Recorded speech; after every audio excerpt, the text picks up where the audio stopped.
morning, or depending on when you're watching this, good afternoon, good evening, or good night. My name's Ross, and as always told out of Voice of Radio. So today, we're going to be having a look, finally, at the Rise of the Red Skull. I'm finally ready to bring you my review. Basically, I have spent the weekend playing through this. I've played through the campaign multiple times. I played with the heroes and against the villains multiple times. I feel like I get this set now. And straight off the bat, if you want a recommendation from me without watching the video, I mean, it's a little bit rude, quite frankly. But if you do, get it. The value proposition you get with this box is unlike anything else in the game. It is generally picked up for around about 2 of the hero or scenario packs, maybe a little bit more. And you get yourself 2 new heroes in Spider-Woman and Hawkeye. And you get yourself 5 new scenarios with Crossbones, the Absorbing Man, Taskmaster, Zola, and the Red Skull. Now, it is worth pointing out that although these heroes are basically the same as the ones you would get in a hero pack, hero packs do bring you all the other random aspects cards. This doesn't, you get the 2 hero decks. And it is worth pointing out that the villains you find here are just self-contained villains like you would find in the core set, whereas the Green Goblin scenario pack actually brings you 2 different separate scenarios based around Green Goblin, and the Wrecking Crew brings you admittedly 1 scenario, but with 4 villains, so there's a lot more going on there. So yes, these heroes are not quite regular hero packs because you don't get the extra cards, and these aren't quite like the scenarios you would buy, so it's not like getting 2 hero packs and 5 scenario packs.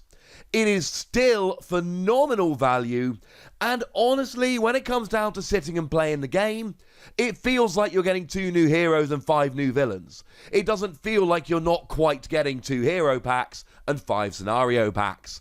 It is value unlike basically any others.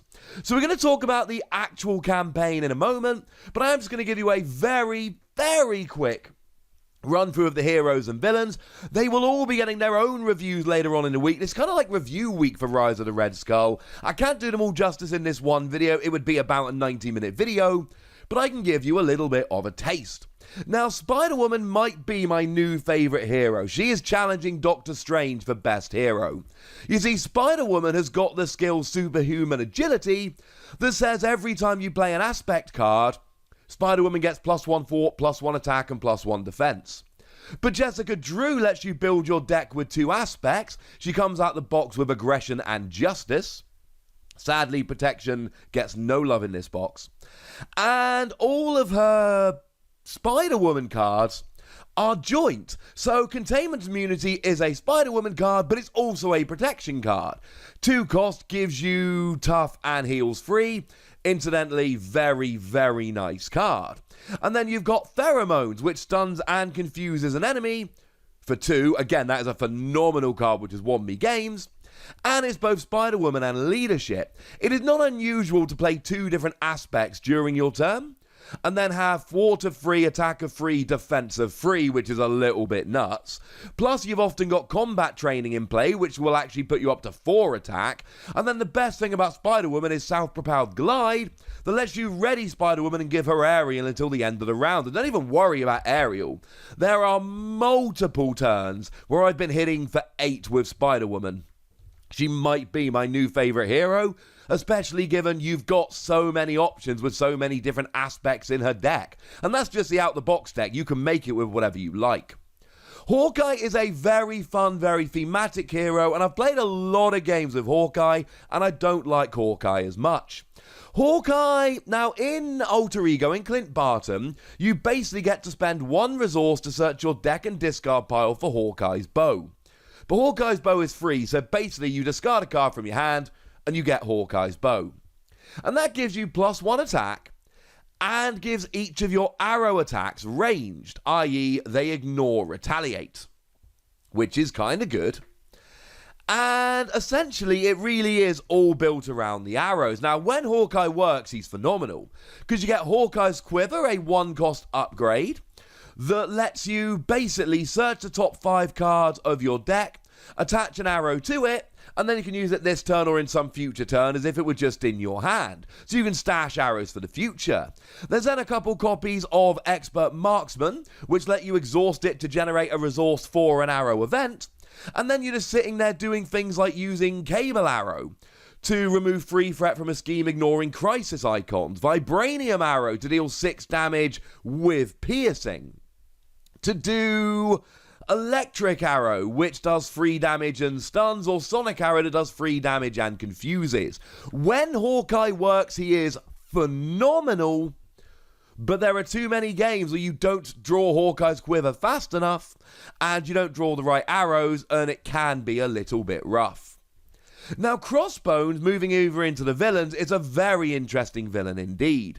You see, Crossbone has actually got 3 main schemes, but they are very small. The first main scheme takes 3 threat to actually work.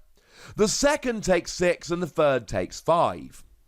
But the thing is that every time a main scheme is completed, you reveal the top card of the experimental weapons deck. And when you start the game and go to side B of Attack on Mount Athena, the main scheme, you reveal the top card of the experimental weapons deck. So you're going to have one of these in play. It is extremely difficult to stop 2 of them coming into play, and very often 3 of them will come into play, which is, kinda harsh. And they are harsh upgrades. Things like Exosuit that gives +1 scheme and +1 attack, though you can pay 3 different resources to discard it. Things like Laser Rifle, that when the attached villain attacks, it gains range, so it goes through Retaliate, but it also gives you +1 attack. And the thing is that these experimental weapons don't just come out for Crossbones. We're going to talk about all this in a bit. They stay. So essentially, if they come out in scenario 1 against Crossbones, they will be in the encounter deck for all of the villains moving forward. So you're trying to stop 3 threat going on to Attack on Mount Athena, or else there's going to be a really harsh upgrade going into the encounter deck for the rest of the campaign. And that really is the hook with Crossbones. It is, yeah. It's not a particularly difficult campaign in and of itself, but it can make everything else more difficult going forward. Although, let's be clear, if Crossbones gets multiple experimental weapons, then when it goes to stage 2, he gets himself his own rifle, which again, you know, it puts 2 ammo counters on, and when you attack or are attacked by him, an ammo counter goes away, and you take indirect damage equal to the number of boost icons on the top card of the encounter deck. So 1 to 3 generally, although it could be 0, you could get lucky. So yeah, that's what Crossbones does. Absorbing Man for me is one of the less interesting ones in the set, if I'm honest with you. It doesn't really make the rest of the campaign much easier or more difficult, and it can be harsh, but it rarely comes in. So Absorbing Man gains a trait of each environment in play, and when you start off None Shall Pass, you discard cards from the encounter deck until an environment is discarded, and that goes into play. Although, generally speaking, you can only have 1 environment in play at a time, because side B says when an environment enters play, you discard each other environment card in play. And you got things like Dense Forest. After Absorbing Man makes an undefended attack against you, you take 1 indirect damage. If there are 5 or more delay counters on the main scheme, you take 2. Now, the delay counters are a theme, and essentially None Shall Pass says that after you resolve step 1, that is putting threat onto the main scheme, you place a delay counter.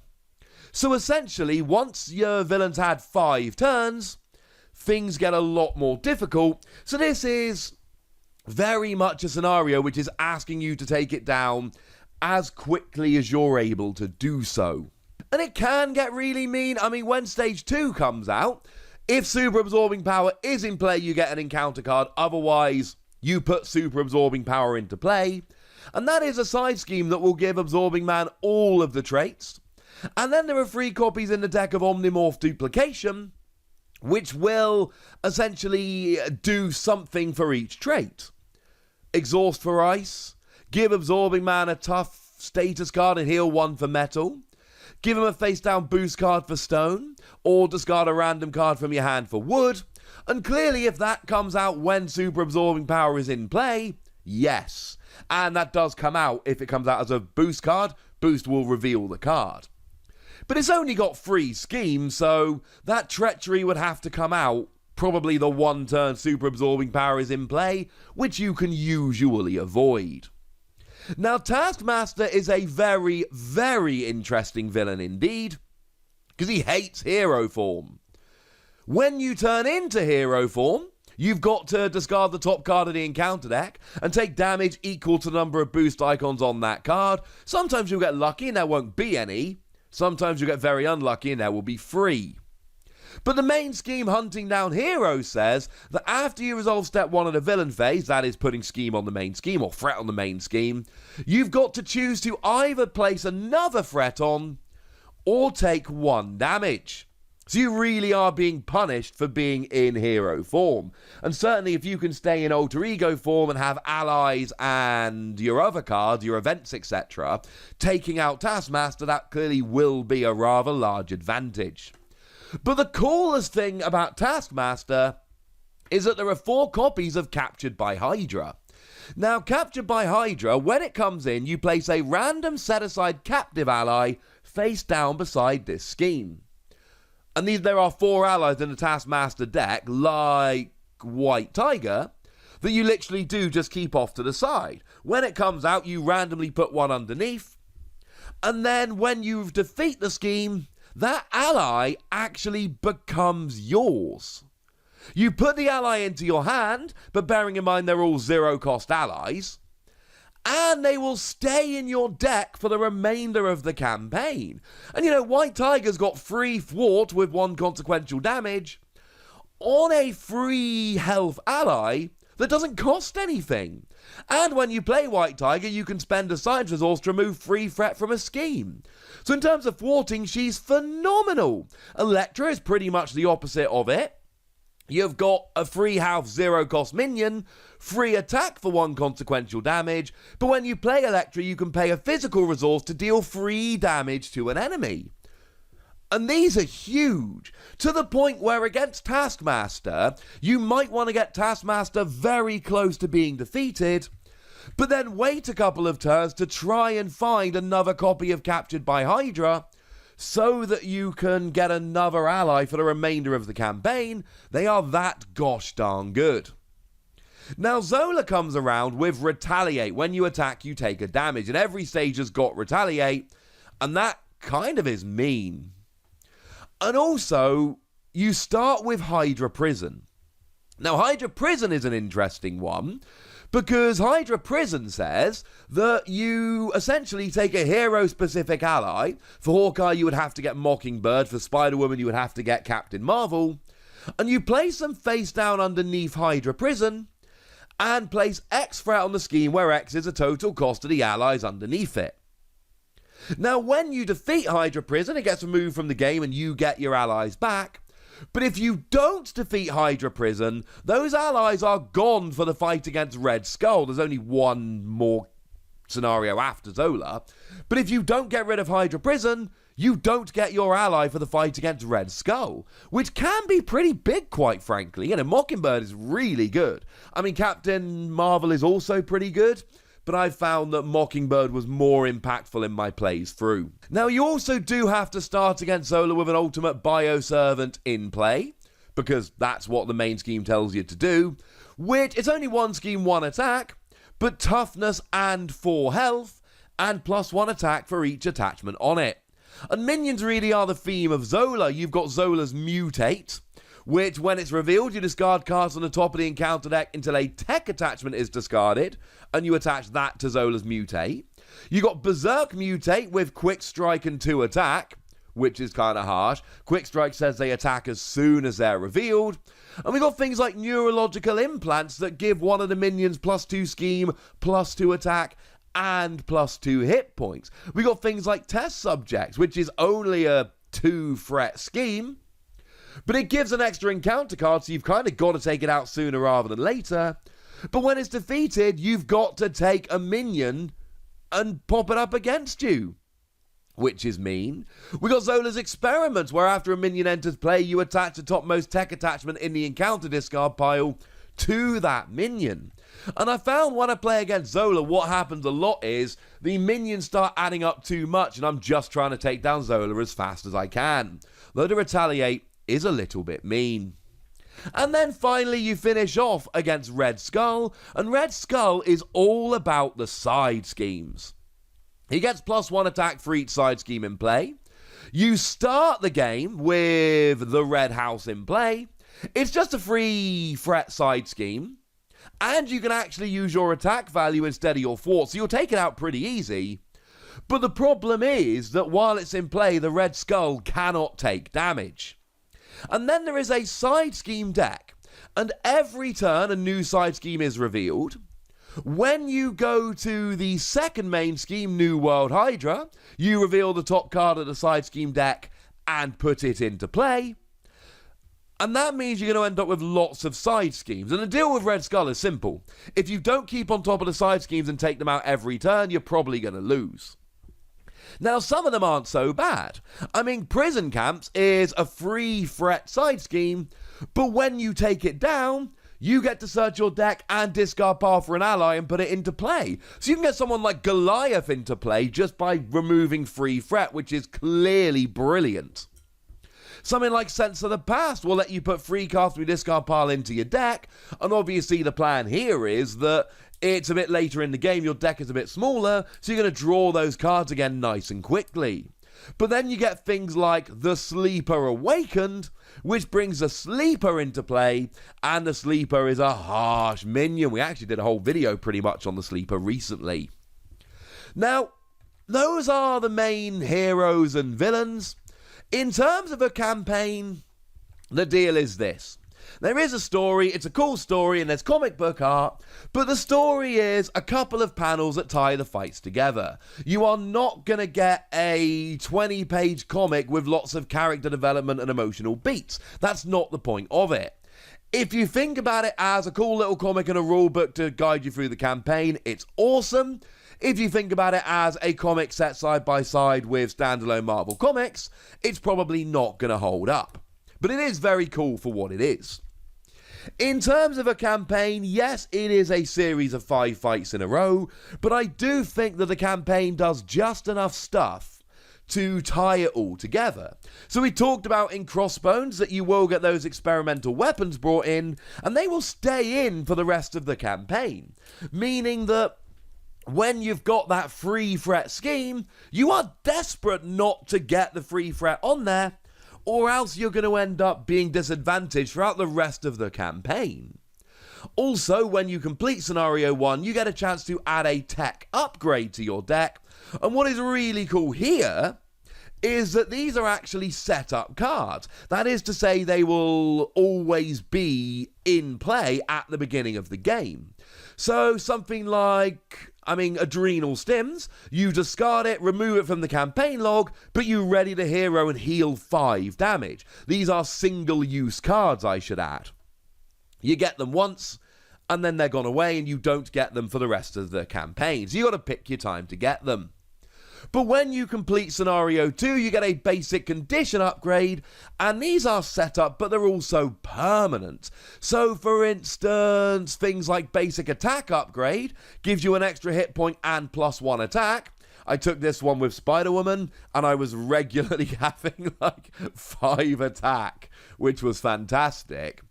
But then, when I was playing with Hawkeye, I generally take basic recovery upgrade, which will give me +4 hit points and +1 recovery, because I found Hawkeye could take a couple of turns to get going, and had very low health with 9, and that really did mean that after the second villain was taken down, after I beat Absorbing Man, I had a much better time using Hawkeye.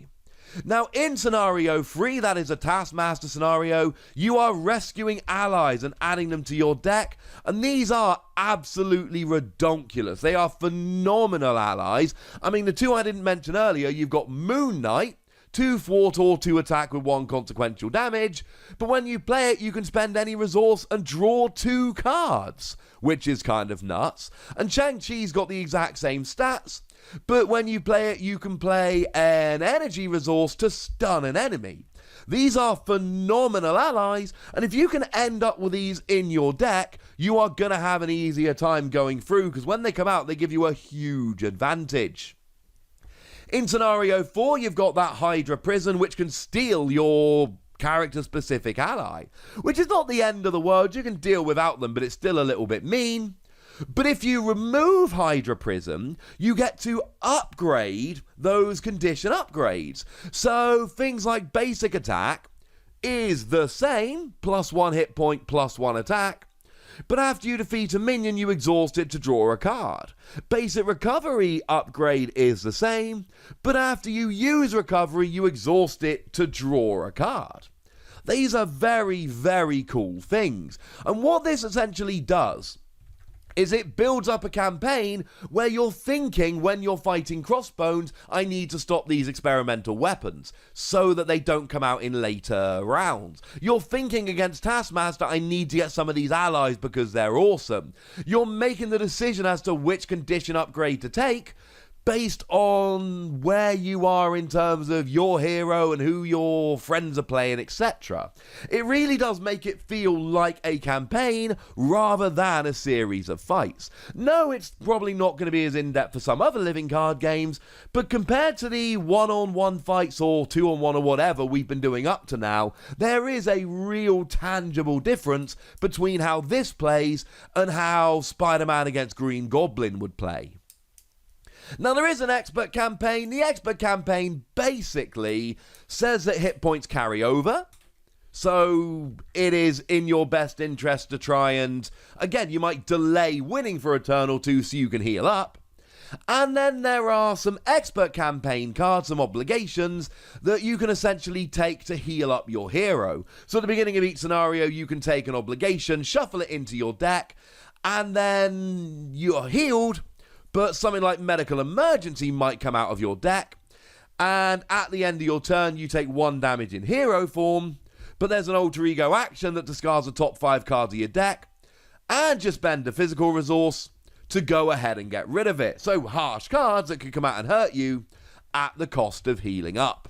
That is the main difference really with the expert campaign. But to sum it all up, we've gone from 5 villains. There are 5 villains, 3 in the core set, plus Green Goblin and Wrecking Crew. We've now gone up to 10. We've got 2 new heroes, one of which is literally in my top 2 heroes that we've seen in the game so far. We've got a bunch of new cards for 3 of the 4 aspects, sorry, protection.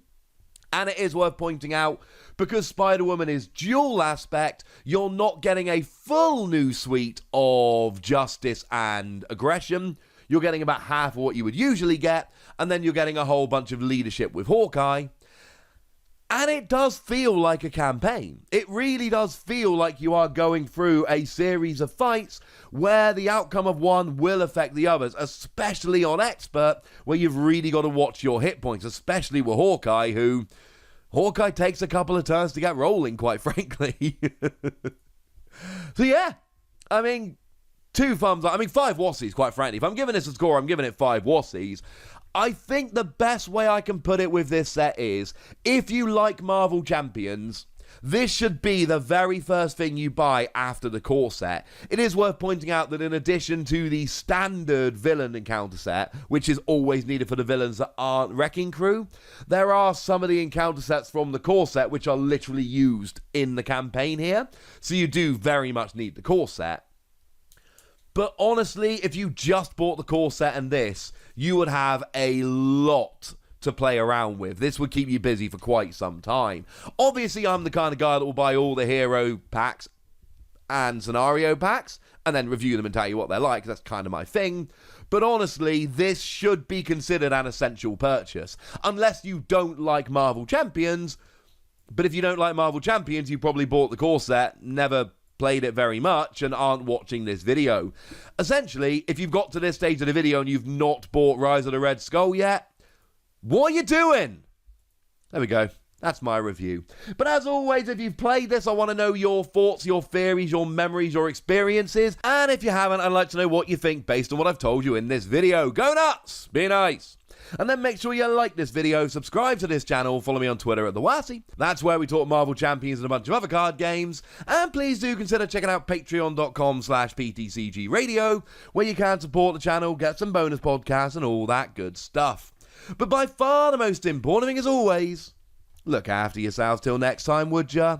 Thank you very much for watching. My name's Ross, and you've been watching Wossy Plays.